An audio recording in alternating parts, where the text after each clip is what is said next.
Ito, gagawa tayo ng isang recipe from Iloilo. KBL, kadyos, baboy, at saka langka. So, ang kadyos, this is the kadyos. This is the pigeon peas. Dati, marami ito. Ngayon, medyo mahirap na siya hanapin. Of course, in other regions, kasi hindi tayo masyadong nagluluto nito. And it is made to make this very delicious and very hearty stew using pork pata, pata ng baboy. Put it all here into our Instapot. And I will also add my kadyos beans.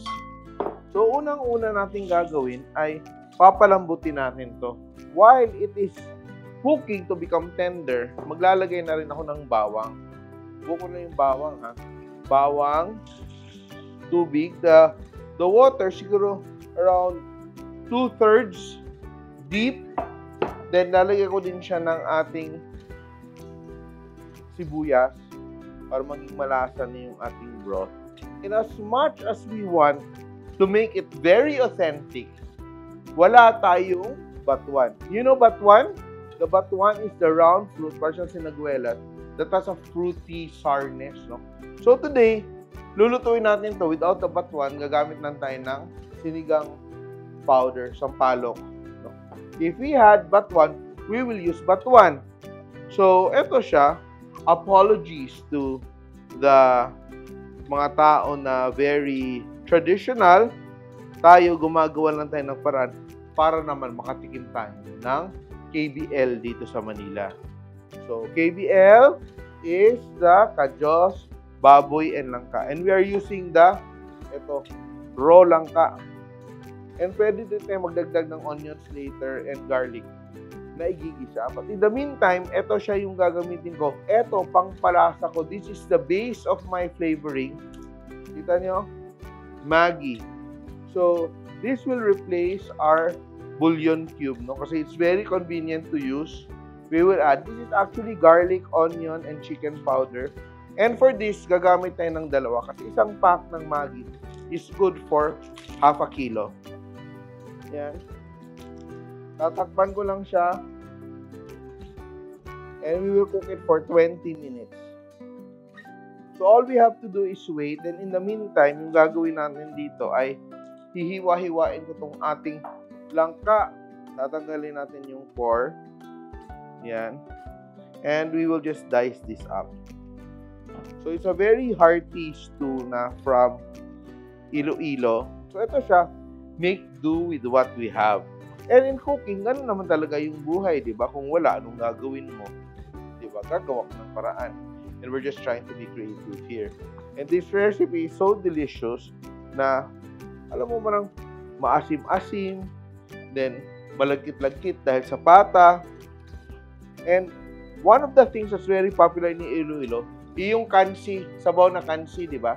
Yung parang bulalo na maasim-asim, na mabango.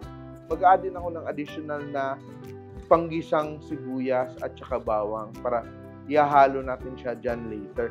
And in the meantime, kung hindi pa kayo nagpo-follow or nagsusubscribe sa Simple.ph YouTube channel, mag-subscribe na po kayo. And also, please comment kung taga saan kayo so we know kung saan umaabot tong ating mga videos and ating mga recipes. Marami kasi nagko-comment na hindi lang sa Philippines, pero around the world.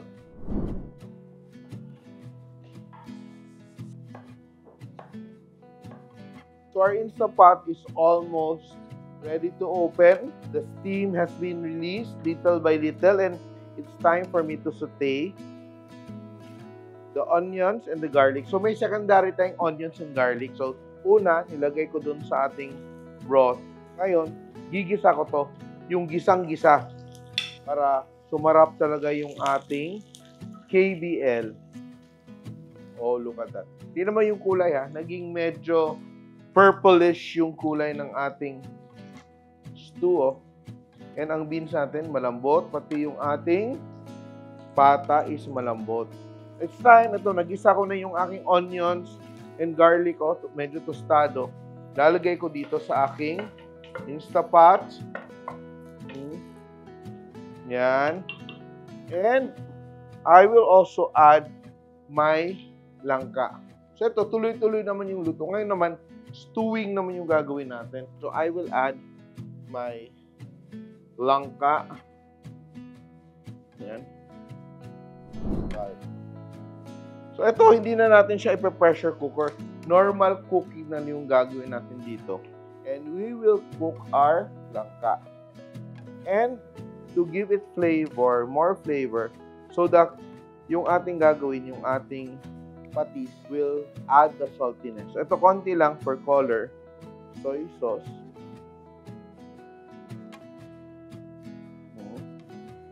And black pepper. Yan. And patis. Ito yung patis ko. Ubusin yung aking patis. Konting patis.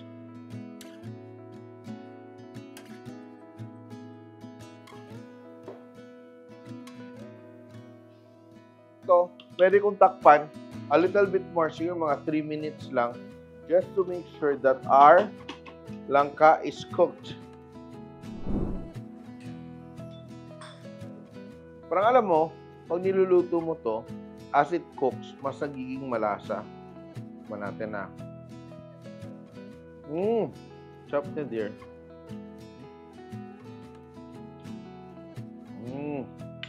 Tigas pa yung ating langka. So, lalagay ko na tong ating siling pangsigang. And I'm also adding my sinigang powder. Whichever you want to use sa pangpaasim, pwedeng sampalok na fresh. Better talaga batuan. Pero wala tayong batuan. So, I'll add a little bit muna. Yung natikman ko kasi na KBL, hindi siya masyadong sobrang asim. There's just this light fruitiness, tangy fruitiness. So, ito, titingnan ko.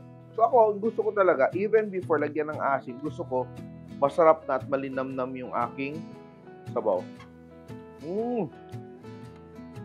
Mas sumarap nga. Ganda, no? And pati yung ating pork, nagkakapula na color dahil sa kadyos. Ayaw ko kasi isabay yung langka, baka madurog naman siya. So, ito yung ginawa ko. Inuna ko lang yung cooking ng ating beans and pata and the langka to follow. Yan. And now, lalagay ko yung aking talbos ng kamote. And everything is coming together so deliciously. At napakadali lang. Maggi Magic Sarap na yung gamit ko dito at malinamnam at masarap na siya. Yan, no? Ang soup base natin is perfectly flavored. Ito lang yung sekreto dyan. Gumamit ka ng Maggi Magic Sarap. Very simple and wala ka ng palusot. Bakit hindi masarap yung luto mo? Yan. And let's plate.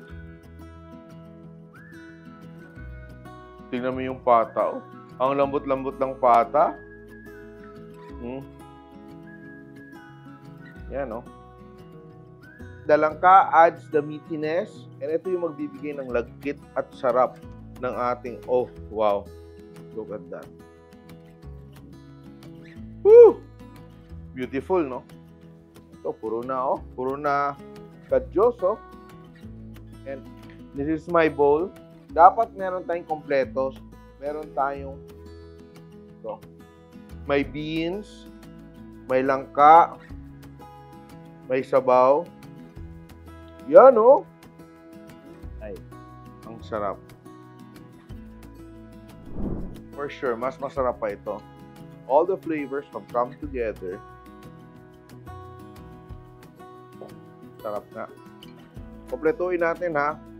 So, meron tayong beans, may langka, may pata, may sabaw. The perfect bite. Woo! I hope you are brave enough to try this recipe.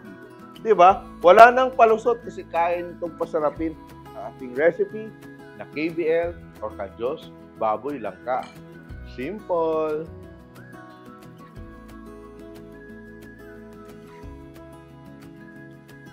Simple.ph. Living made simple.